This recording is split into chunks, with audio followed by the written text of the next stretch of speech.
Pessoal, hoje o presidente Lula e o presidente dos Estados Unidos, Donald Trump, discursaram na Assembleia Geral da ONU. Vocês devem ter ouvido falar, né? Hoje de manhã rolou lá o discurso do Lula, que é sempre o primeiro a discursar. O Brasil é sempre o primeiro a discursar. E depois rolou o discurso do Donald Trump. E o Donald Trump destruiu o Lula no seu discurso, né? Como já era de se esperar, o Lula fez um discurso ridículo. Parecia que ele estava num palanque discursando para a sua militância, né? Parecia que ele estava fazendo campanha política para 2026, né? Como se ele estivesse aí num palanque qualquer aqui no Brasil, fazendo a sua campanha diante dos seus militantes, né, dos seus apoiadores ali. Então ele fez um discurso bastante ideológico, né, sem muita coerência, né, e sempre indo no lado contrário aos países democráticos, né?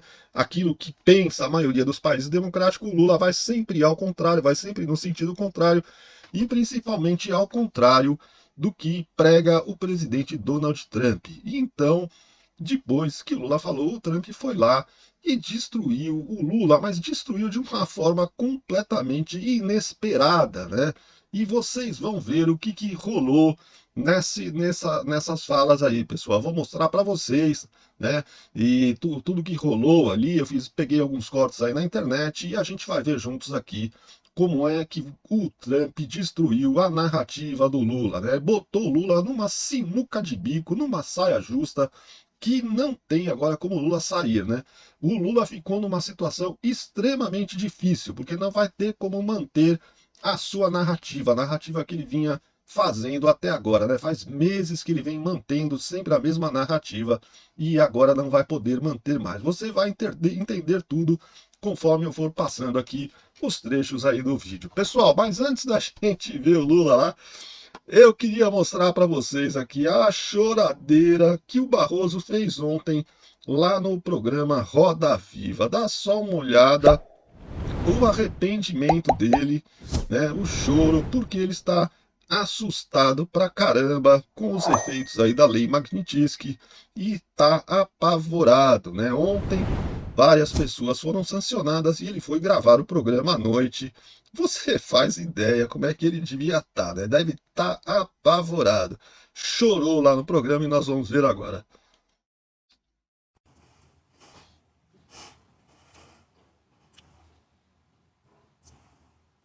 Não conseguia O Brasil é falar. um país que acolhe as pessoas. Mas é só para dizer. Esse é o Brasil. Que acolhe a todos, não discrimina ninguém. Com isso, então. Vai ter forró com a banda Magnitsky, vai dar barata boa lá dentro do tribunal. Vai ter forró com a banda Magnitsky, vai dar barata boa lá dentro do tribunal. Vai ter forró, bodó, bate-boca e confusão, e magistrado trocando acusação. Vem Magnitsky, pega esse dinheiro, quero ver toda essa gente chorando em desespero. Aí ele foi fazer uma fala, né? E se emocionou ali, chorou. Mas na verdade o que ele tá é morrendo de medo da Magnitsky. E no final nós vamos ver mais um trechinho do Barroso lá no Roda Viva. Mas vamos dar sequência aqui, pessoal. Falsos patriotas. Olha lá. Arquiteta e promove publicamente ações contra o Brasil. Não há pacificação com impunidade. Há poucos dias, e pela primeira vez em 525 anos de nossa história, um ex-chefe de Estado foi condenado por atentar contra o Estado Democrático de Direito. Foi investigado, indiciado e julgado, e responsabilizado pelos seus atos em um processo minucioso. Teve amplo direito de defesa, prerrogativa que as ditaduras negam às suas vítimas. Aí ele diz que o Bolsonaro teve amplo direito de defesa, mas isso é mentira, não teve. O Lula, quando foi condenado em primeira instância, pôde recorrer à segunda instância, foi condenado novamente na segunda instância, pôde recorrer novamente à terceira instância e, por fim, foi condenado em terceira instância. O Bolsonaro está sendo condenado direto no STF, que é a última instância lá em cima. Não tem aonde recorrer. Ou seja, ele não está tendo as mesmas chances que o Lula teve de se defender. Então ele está mentindo que o Bolsonaro está tendo todas as possibilidades de se defender.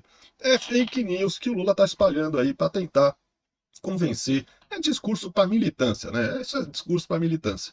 Vamos lá. É preocupante a equiparação entre a criminalidade e o terrorismo. A via do diálogo não deve estar fechada na Venezuela. Nós paramos o fluxo.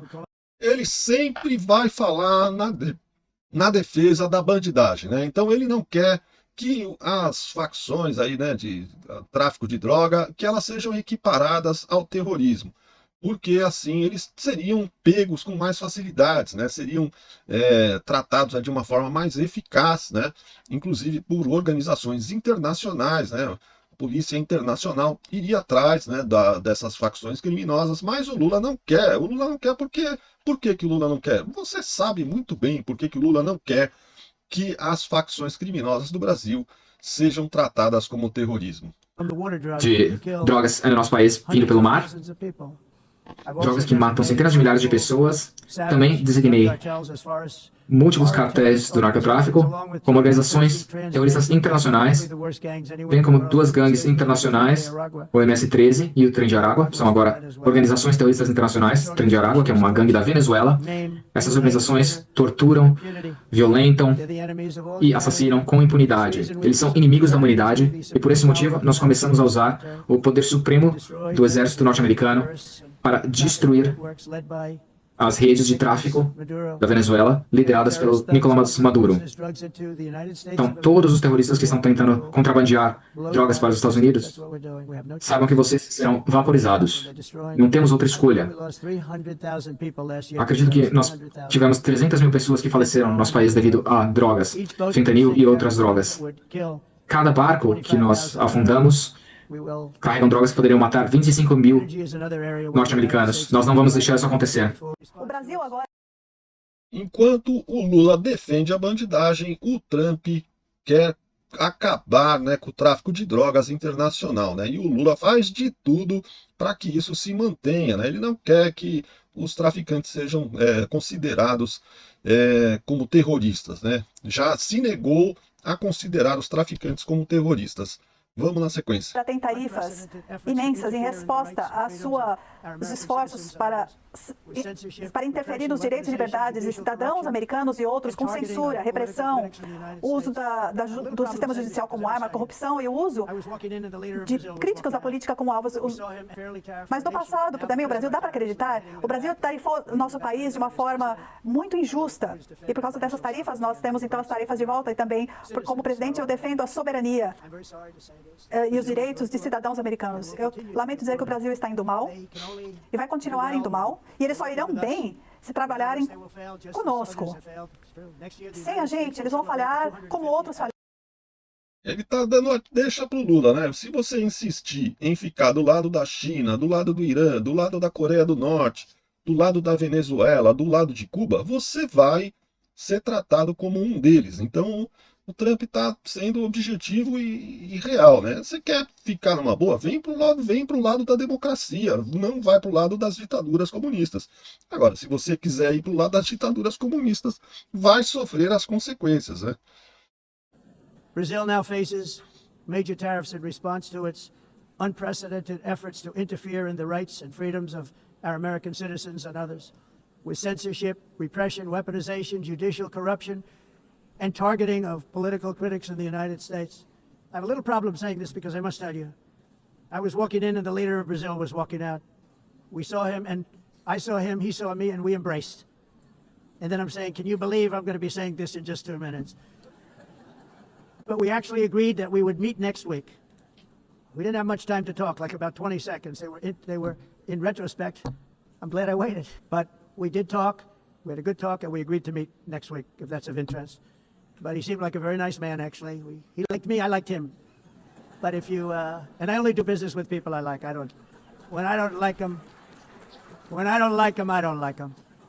But we had, at least for about 39 seconds, we had excellent chemistry. It's a good sign. Aí, acabou de pegar o Lula no pulo, né? Ele botou o Lula numa saia justa danada, né? O Lula passou o discurso dele inteiro criticando Donald Trump, né? Descendo a lenha nos Estados Unidos, falando mal das decisões que estão sendo tomadas lá nos Estados Unidos. E aí o Trump, esperto, ladino, muito mais inteligente do que o Lula, Até elogiou o Lula ali, né? Falou, não, o Lula pareceu ser uma pessoa legal, tal, rolou uma química ali entre a gente e eu estou disposto a conversar com ele, né? E até já deu a data, falou, nós marcamos aí, não se sabe nem se é verdade ou não, né? Mas ele disse que marcou com o presidente Lula para conversar na próxima semana, né? E aí, o que que acontece? Acabou com o discurso vitimista do Lula, né, com relação aos Estados Unidos, dizendo que, repetindo o mantra que ele vem repetindo há muito tempo, eles não querem conversar, o Trump não quer conversar.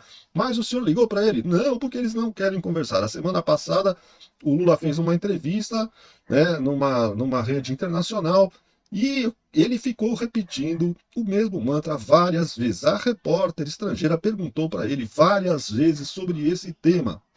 Por que que ele não tentou entrar em contato com os Estados Unidos, já que o Trump havia acenado que estava disposto a conversar e seria um prazer conversar com o presidente Lula. E o Lula repetia o mantra dele, não, eu não liguei porque ele não quer conversar, eu não vou ligar porque ele não quer conversar. E ficou repetindo esse mantra várias vezes. A repórter repetiu a pergunta várias vezes e ele insistiu na mentira várias vezes. E agora o Lula, diante de milhões de pessoas, deixou ele numa situação completamente difícil, porque agora, olha a inteligência do Trump. Se o Lula não for, ele vai ficar escancarado, né, que quem não quer conversar, quem não quer ter diálogo, quem não quer tentar negociar é o próprio Lula, né? Se o Lula for e o resultado for ruim, vai ficar também escancarado que o Lula não está sabendo negociar com Donald Trump, não está sendo um bom negociador, né? E se o Lula for e conseguir algum resultado, vai mostrar que o Trump é um cara que é inteligente, capaz, porque ele é pragmático, ele lida com a realidade. O que interessa para o povo dele, ele vai fazer, mesmo que ideologicamente ele não concorde com o Brasil, né? Que é o que o Lula deveria fazer. Não importa qual é a ideologia do Trump, né? Se o Trump é de direita, de esquerda, isso não importa. Tem que ver os interesses do Brasil. E os interesses do Brasil é continuar negociando e tendo a parceria dos Estados Unidos. Esse é o melhor negócio para o Brasil. Mas não, o Lula põe a ideologia acima do pragmatismo, né, do Brasil, né? Ele vem com esse papo de defender a soberania, mas com isso ele não está defendendo soberania nenhuma, né? Ele está defendendo a ideologia do PT e dele mesmo, né, do Lula. Então, o Trump deu um passo de mestre ali, né? Acabou com a narrativa do Lula, botou o Lula numa saia justa, violenta, e eu quero ver agora qual vai ser a narrativa que o Lula vai contar. Se vocês lembrarem, durante 2 anos o Lula ficou usando o presidente do Banco Central, né, como o inimigo externo dele, né, porque ele ficava acusando o Campos Neto, né, de estar prejudicando o Brasil, não deixando que o Brasil crescesse por conta da taxa de juros que o Banco Central estava realizando.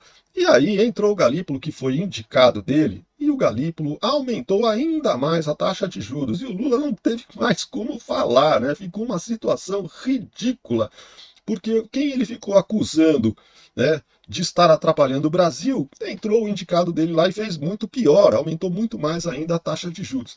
É o mesmo caso, os casos são similares, né? Ele também acusando o Donald Trump de não querer conversar, mas na verdade quem não quer conversar é ele, porque ele está se utilizando dessa narrativa para tentar se reeleger no ano que vem. Esse papo de defesa da soberania, né, defender o Brasil dos ataques dos estrangeiros, isso é papo furado. Ele está usando isso só para tentar convencer as pessoas que não têm conhecimento de que ele está sendo bom para o Brasil. Não é verdade, o Lula só está ferrando com o Brasil. Agora nós vamos ver a prova aqui, pessoal, quer ver? Olha aí, tá aqui. Esse daqui é o ministro, né? Mauro Vieira, que é ministro das Relações Exteriores do Brasil, né? E ele tá aí já dizendo que o Lula não vai poder ir ao encontro. Veja só você, o Lula já está regando do encontro com o Donald Trump, porque a intenção do Lula nunca foi negociar com o Donald Trump. Agradáveis sobre o presidente Lula, aparentemente eles se encontrariam na semana que vem. O que isso significa? Isso é novidade para o senhor? Olha, eles nunca haviam se encontrado. Eles hoje tiveram a oportunidade de se dar as mãos e trocar algumas poucas palavras, 15, 20 segundos.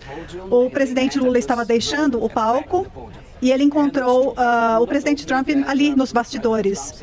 E é verdade, o presidente Lula disse que eles deveriam se encontrar e que eles deveriam conversar.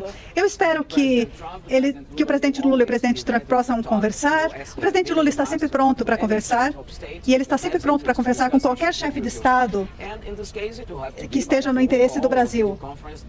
E isso pode acontecer também por um telefonema ou videoconferência, porque, infelizmente, o presidente ele está muito ocupado, ele tem uma agenda muito cheia, então já está regando, tem uma agenda muito cheia, não vai poder ir. Talvez não seja possível se encontrar pessoalmente, mas eles se encontrarão uma forma. Ele está morrendo de medo de se encontrar com o Trump, e o Trump de alguma forma humilhar, como ele fez com o Zelensky, né? Ele tem medo que o Trump possa ter alguma atitude ali um pouco mais incisiva e terminar humilhando o Lula, né? Já que o Lula não tem muito capacidade. O Lula está acostumado a falar quando tem público favorável, mas quando não tem, ele não tem toda essa capacidade de comunicação que o Trump tem.